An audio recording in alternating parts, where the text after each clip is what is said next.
More than 1,700 people are estimated to have jumped off the Golden Gate Bridge.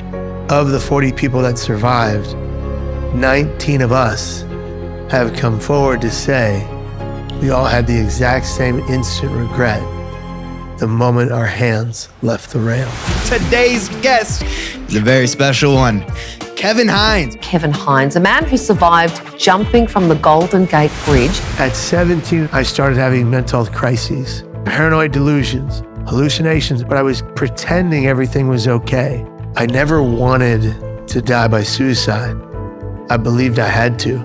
I went down in the water. I couldn't get back to the surface. The Coast Guard come in, they pull me onto a flatboard, they saved my life. If we all decided to talk openly and honestly about the most painful moments of our lives, a pain shared becomes a pain halved. If I was suicidal right now, I would say 4 simple but very effective words. The big silence. It's time to sing. Welcome to the Big Silence podcast, Kevin Hines. Thank you for having me. I know we were just talking about how we've been DMing each other for a while. Yes. I've had your book for a while. I saw you speak at the Kindness Gala. Yes. Yes. So, Yes, that's right. yeah. So that was awesome to actually, I knew your story, but to hear you speak on stage, it's like a whole another level. Been diving deep into all of your videos and interviews, and Rachel on my team reached out to me and she was crying just even listening to your story because she had no clue. Just the work that you're doing now, being a suicide survivor, and how you've put your life and your heart into saving other people is so admirable. And I hope you know that. I'm sure you do. Well, that means the world to me. I appreciate that. Thank you. Margaret and I, my wife and I, are trying to do good work to help people in the greatest lethal emotional pain they could ever experience. Yep. Find a way to move forward and stay right here. We're going to dive into the Golden Gate Bridge experience and attempt. I want to start with some stats, and then I want to go way back to your childhood. Stats. So since the bridge was built in 1937, more than 1,700 people are estimated to have jumped off the Golden Gate Bridge. 25 are known to have survived, and the survival rate of bridge deaths is 15%. Only 4% of people who jump from the Golden Gate Bridge survive. So a person goes to the Golden Gate Bridge to die every 7 to 10 days. And I know we'll get into how you have come to help prevent that happening even more with the work that you did to build those nets. Some of those numbers are now a bit outdated, but if you want to do it again, no worries. But I'll tell you, 40 people have survived the jump off the Golden Gate Bridge. Oh, okay. And 1% have survived over 90 years, where there's been a suicide every 7 to 10 days. Normally, sometimes that goes up. And of the 40 people that survived, 19 of us have come forward to say we all had the exact same instant regret the moment our hands left the rail. Only 5 of us can stand, walk, and run. They call us the most exclusive survivors club in the world. There's a book called The Survivors Club. We're featured in it. And it's been a heck of a journey from that moment where I leapt off the bridge. I never wanted to die by suicide. I believed I had to. Mm-hmm. And those are 2 categorically different things. Can we go back to your childhood? Because it was so traumatic in many ways. And to be here, to be able to talk about it. Sure. It was really my infancy that was terribly traumatic. So as an infant, I'm adopted. My biological parents, after they had me and my brother, who's 10 months older than me, they succumbed to hardcore drugs and alcohol. And they would leave my brother and I unattended to go do score and sell drugs. That was our life. We were born in abject poverty. We lived in and out of crack motels. We had nothing. We had no one. And my birth parents could barely take care of themselves. So how could they take care of us? I've had gut health problems my whole life.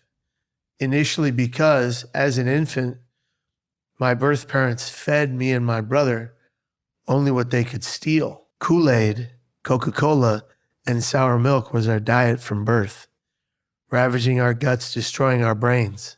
You know, with all the work you do, your gut microbiome houses and creates all of your body's and brain's serotonin and dopamine, affecting your mental well-being. I was mentally ill from the very beginning of my life.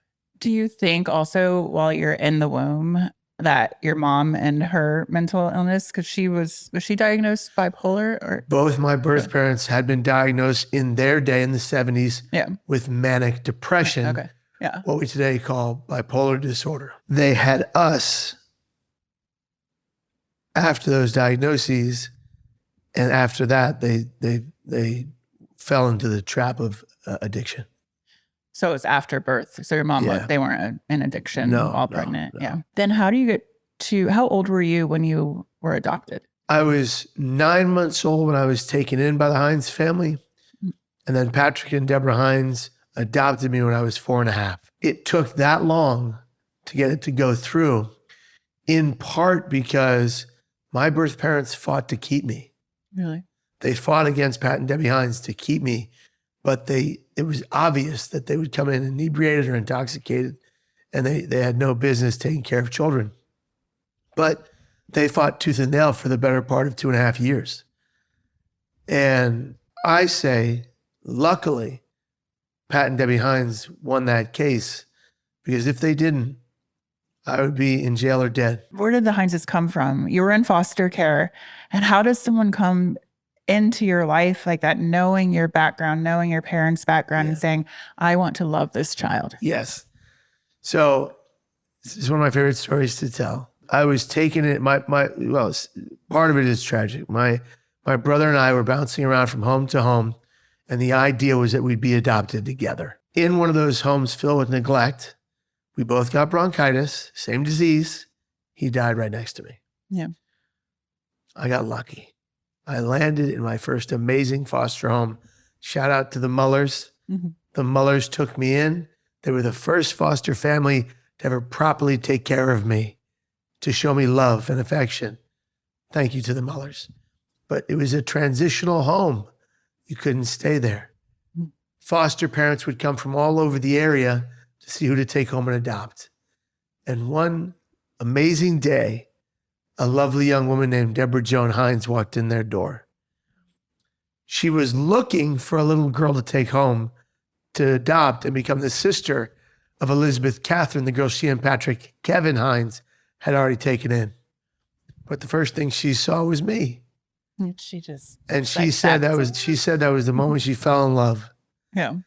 And she went back to Patrick and said, let's take him in, he needs us. And my dad said, let's take him in, 100%. And they took me in and they made me their son. I went from having a very traumatic life to having a beautiful childhood, a wonderful adolescence, and being given the world because of how hard Pat and Debbie worked every day. My dad, Patrick, came from nothing. His parents died of alcoholism very young, and he had only a few dollars in his pocket to make his way in the world. He would pay his way through a work-study program, through high school, through college, have partial scholarships. He did it all. And he would go on to become one of the most prominent San Francisco bankers of his time, from nothing to something. And he was always the best role model because he worked so hard. And his motto was hard work because nothing good ever came without it. And he knew that more than anybody I've ever known. When I became 19, after this wonderful life, and began to have thoughts of taking my life, he had no idea. Was that the first time, was 19? The first time was 19. Did you suffer in silence for a while? So actually, that was in the year 2000, at 19 when I jumped. At 17 and a half, I started having mental health crises, paranoid delusions, hallucinations, auditory and visual, panic attacks, manias, depressions. But I was keeping them from my family, friends, and doctors. I was pretending everything was okay. Really, my brain was breaking at that point. I mean, number one, I wanted to talk to you because you are so open and vulnerable about living with a diagnosis and not having that be it's not who you are. It doesn't No. define you. It No. doesn't mean you can't live. It doesn't mean you can't do great things. It doesn't mean you can't fall in love, but we're going to get to that story later. But just, and the most important thing is, how are you feeling like there's so many people out there keeping this to themselves because of the guilt and the shame and the fear. People have a prerequisite of burying and silencing their most painful moments, their most difficult experiences, their most harrowing times. If we all decided to talk openly and honestly about the most painful moments of our lives to just one human being willing to empathize, a pain shared becomes a pain halved. When you share your pain, scientifically speaking, you release it. Relief sets in. It's part of the brain's physiology. When you release your pain verbally, a weight is lifted from your soul. And so I encourage people all over the world to share their pain with one person who will sit by them and tell the truth, so that they don't have to go through their pain alone, and so they can always survive their pain. And you talk about the words you use to be when you feel like you need help, even to this day. Yeah. What are the words that you say to someone? For some context, I have lived with suicidal ideation for 25 years after my attempt off the Golden Gate Bridge. I've never attempted again. I've thought about it thousands of times. Every time I become suicidal, I find a mirror anywhere, and I say these words. Say them with me. My thoughts. My thoughts are not my actions. My thoughts do not have to become my actions. They can simply be thoughts. My thoughts. If your thoughts are dangerous to yourself or others, you don't have to act upon them. You must turn to anyone willing to listen. If I was suicidal right now, I would turn to you. I would turn to my wife. I would say 4 simple but very effective words. I need help now. And the difference between me and people who pass on by suicide or even attempt, I don't stop saying I need help now until one person is willing to answer the call. I've done that for 25 years. I've taught it to the world. Thousands of people are staying alive using that technique. It's simple. It's clear. It's clean. It makes sense. I want to go back to that day now, because there was just miracles all around you. So many miracles. Yeah. In the water after I fell, after I leapt off the bridge, I believed it was over. I didn't know people survived that fall. I didn't know less than 1% survived that fall. And how far is that fall? It's a 220-foot drop. Okay. Yeah. 25 stories. You fall at 75 miles an hour terminal velocity in 4 seconds. You hit at 15,000 pounds of pressure. It's like a giant African elephant standing on your chest. I went down in the water. I couldn't get back to the surface. This is it. This is where I go. Nobody's coming to save me. What have I done? God, please save me. And that's when a creature began circling beneath me, bumping me up. No longer am I treading to try to get to the surface. I'm lying atop the water on my back, being kept buoyant by this creature, thinking to myself, this is one hell of a nice shark. It turned out witnesses and standers by on the bridge would later report to the Coast Guard that they saw a sea lion keeping me afloat until the Coast Guard boat arrived behind me. I believe that God saved my life that day. You prayed as you were falling. I prayed the whole time. That's my prerogative. Believe what you want, but I know for me, this was a divine intervention. I called out to God. I begged him to save me.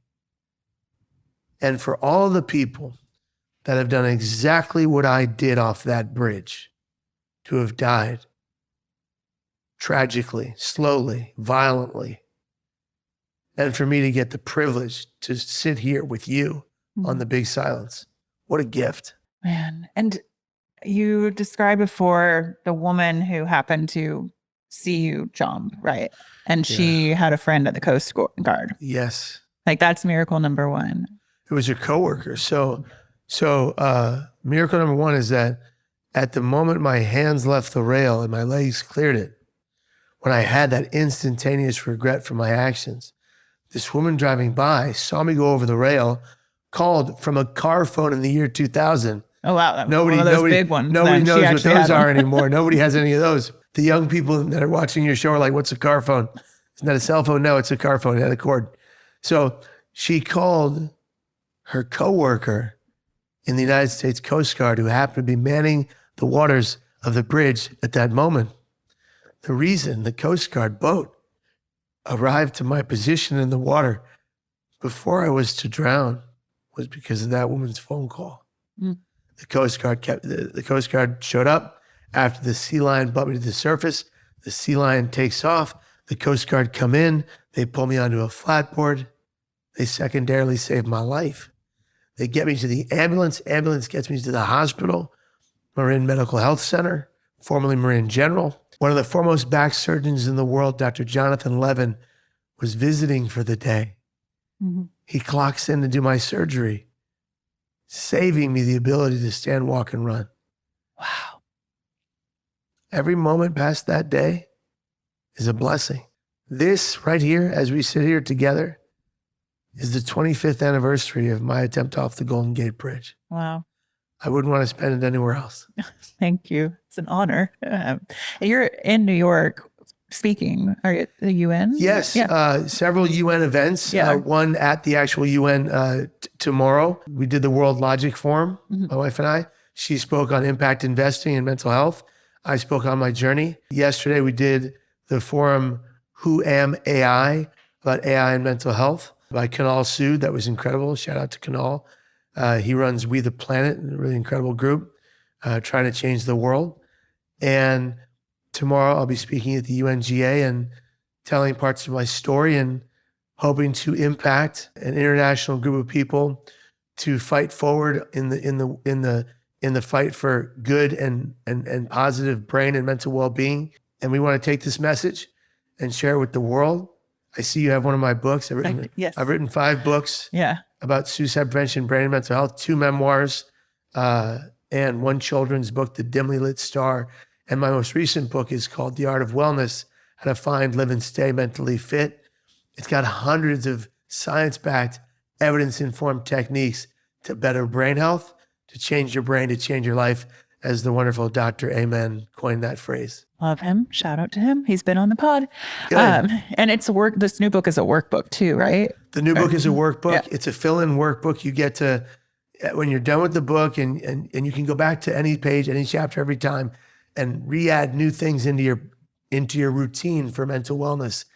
And the workbook is great because it's fill-in, and you track your wellness for the next 30 days. Our goal is to build an app alongside it to track your brain and mental fitness every day, to change your body, your brain, your life, augment your reality, change your perspective, and help you understand that the more work you do to balance your brain, the better off not only you will be, but your entire family, all of your friends, everyone that surrounds you. That's amazing. So I want to dive into, again, having a diagnosis and not having that be your identity, but being able to trust yourself to find love, and for someone to, like, for you to be like, I am lovable, I am good. And then finding a partner that knows all of everything that has gone on within you. And then to be like, I can love you. Because that's also having a partner who knows what's going on. You know, I'm raised by kind of raised by a schizophrenic mother. It's even, I didn't trust love anymore. And I had to work through that. But so you've been in and out of a psych ward, voluntarily and involuntarily. And I just love the love story. And this book, this is the Art of Being Broken, and chapter 7 Margaret, who's sitting over here. I love. An old-timey name for the most incredible woman I have ever come across in my life. She walked into my life, literally walked in and changed everything. I sincerely hope this is part of my story inspires unconditional love in the lives of those who read this book. It was my third psych ward stay, the third and final involuntary stay. So let's talk about that story when she walks in. I would say this whether she was in the room or not. She is the greatest gift I have ever received from God next to my faith. She met me. We met each other in my third psych ward stay, like you said. I was a patient. She was visiting her cousin. Somehow, I convinced her after I got out of the psych ward to go on one date with me. It was a nightmare. They're actually making a movie about it. It was such a debacle. I got lemon juice in her eye. I got red sauce all over my only good white shirt. I got boiling butter sprayed on her chest by accident. It was an absolute tragedy. But nonetheless, she gave me a second date and then many, many more. And on our 2-year dating anniversary, I asked her to be my wife. The proposal couldn't have gone more south. It's just apropos. And eventually she said yes. And my father was the best man at our wedding. And I would have it no other way. But Margaret, I have to know, when you tell your loved ones and your family, I found my husband, and you're like, where did you meet him? I met him at the psych ward. Like, how did that go? Not very well. Not very well.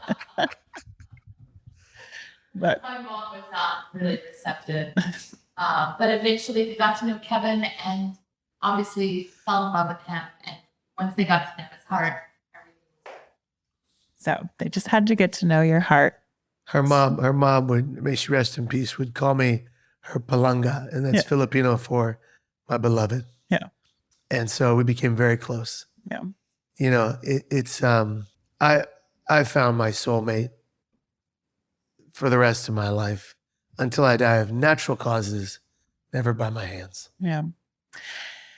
Wow. It's just such a great story because so many people, like I said, probably don't feel worthy of love or don't know that they can find someone who can love them just as they are. Yeah. Let's talk about your work at the Golden Gate Bridge. You had a net put in, right? Not me personally. Not personally. You worked on it. My father, after the film The Bridge came out by Eric Steele, my father founded the Bridge Rail Foundation with Paul Muller and Dave Hall. Dave Hall lost his daughter Kathy to the bridge. And Dave always said when they went hiking, he and his daughter, they would always cross the cord of the river in this hike they would do. And he always said she just couldn't cross that final cord. And she took her life off the bridge. The Bridge Rail Foundation was incredible. Margaret and I were board members on the Bridge Rail Foundation for years. And we all worked tirelessly, along with a great consortium of other people, other mental health organizations, and even the Bridge District, who owns and runs the bridge, eventually came to the light side and began helping us make this happen. And without them, we couldn't have done it. And so we all worked together for the common goal to raise the nets at the Golden Gate Bridge to stop suicides there. It was a 15, 20-year journey to fight to do this. Oh. We were fought back against at every turn. Why were they fighting back? The public conception was, you're going to ruin the aesthetics of the bridge. What are the aesthetics of a bridge compared to one human life? Also, they said it's going to cost too much money. It's not your money. It's money we're going to find from highway and transportation funds and other avenues to save lives. It can go to fixing potholes or it can go to save lives. The Golden Gate Bridge's original charter stated, this bridge will be safe for all who cross it. They failed. They failed. People, yes, who are suicidal. The premise from the outside world who doesn't understand mental health and suicide is that, well, they want to do that. That's their problem.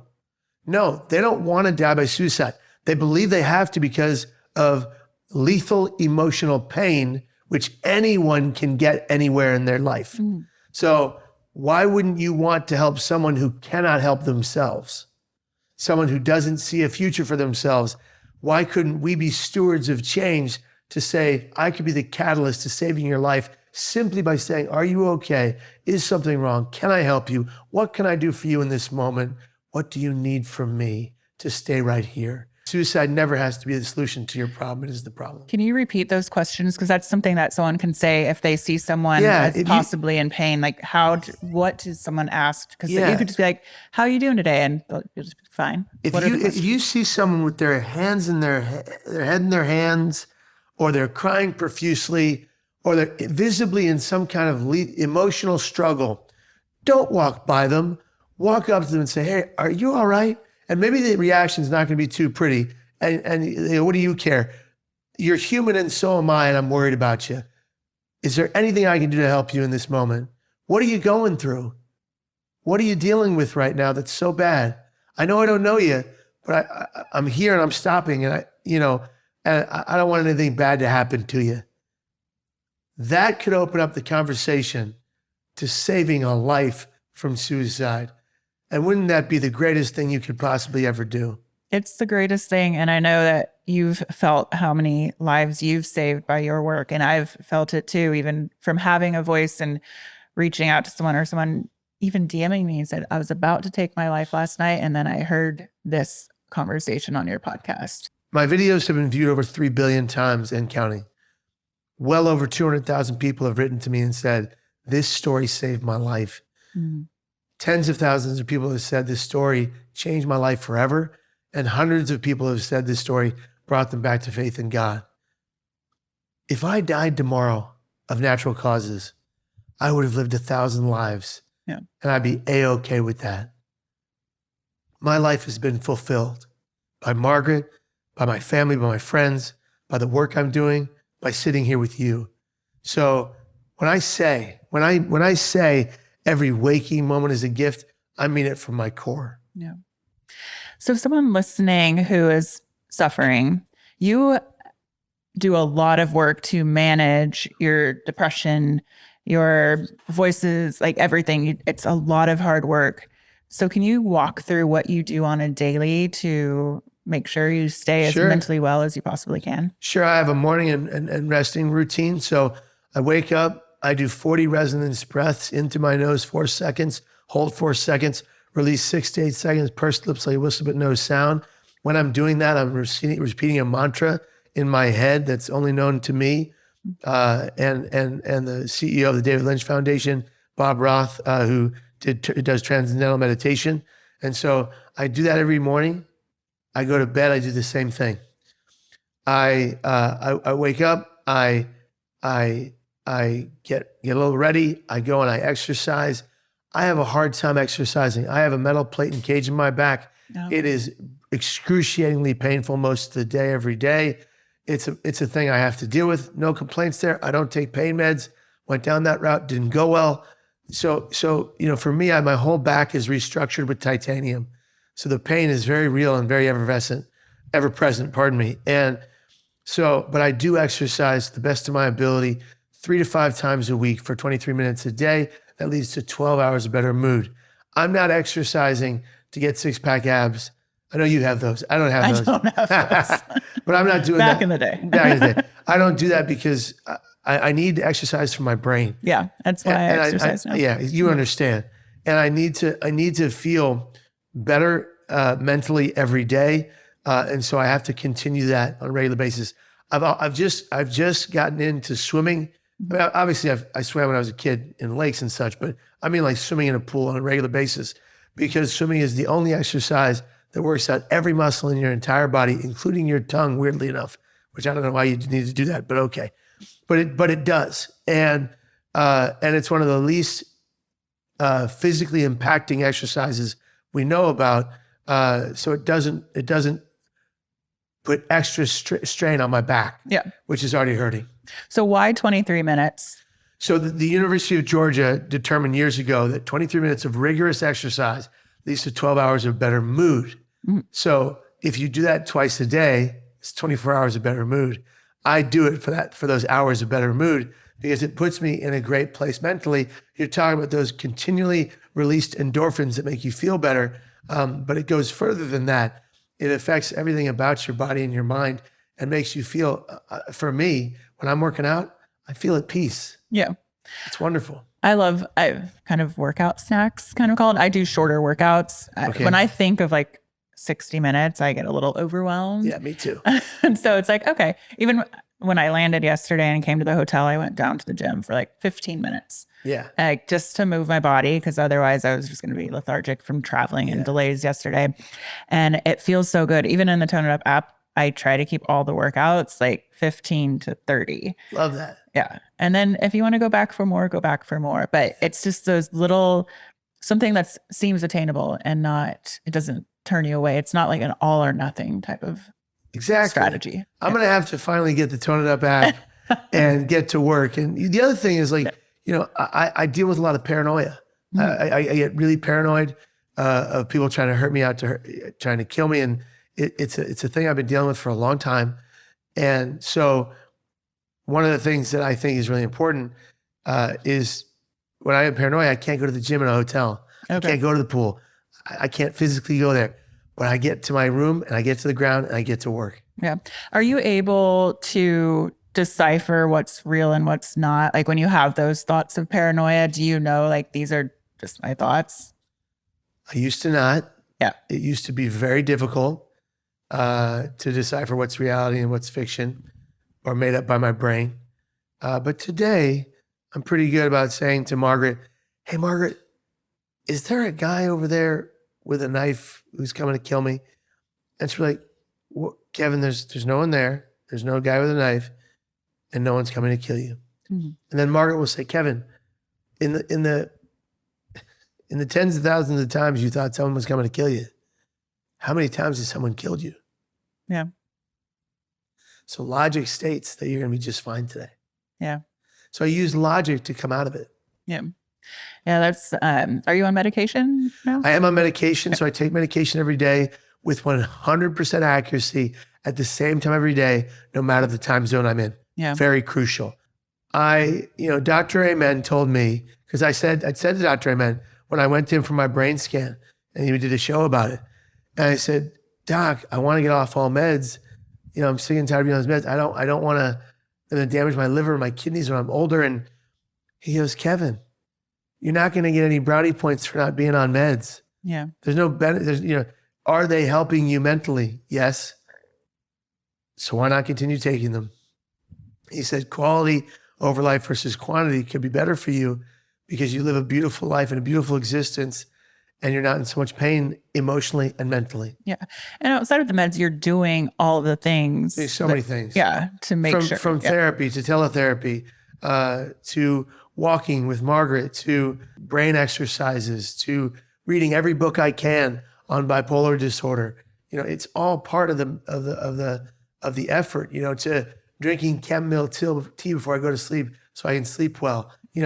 All of these practices, put them into place and make them a part of your routine. In that book, In the Art of Being Broken, How Storytelling Saves Lives, I interview and I have contributing chapters by 7 different authors who are from around the world who have triumphed over incredible adversity in their own lives, different adversity, different things from me, but they're now helping people all around the world find hope and light and love. And their messages are clear. And in that book, they leave their 10 steps to being better brain well. So you've got so much opportunity there. It's so interesting when you say, my mom would say the same thing. Like she wasn't on meds towards the last part of her life, but she would say, and I would ask her, and she's like, no, I can decipher what's real and what's not now. And, mental illness skipped a generation between myself and Rachel, my sister. And so we're out here just doing the work. Doing the work. You're doing great work. Yeah. It's incredible. And you too. Yeah. And I know we're in New York City hustling around, so we got to wrap up, but where can everyone find you? You can find me at Kevin Hines Story, KevinHinesStory. Don't forget that second S. You can find me on youtube.com/Kevin Hines, where we have thousands of videos, all designed to better your brain health. And they are science-backed, evidence-informed, proven to save and change lives. And you can get one of my books. You can find them on my website, KevinHinesStory.com. And finally, go to my podcast, Hindsight's Podcast, HINES, my last name, IGHTS podcast, where we interview some of the greatest minds in the fields of prevention and mental health. I love it. And it's all going to be in the show notes. And thank you so much for taking some time. Thank you for here. having me. Yes. All Appreciate right. it. Keep doing what you're doing. Thank you. The big silence. It's time to sing.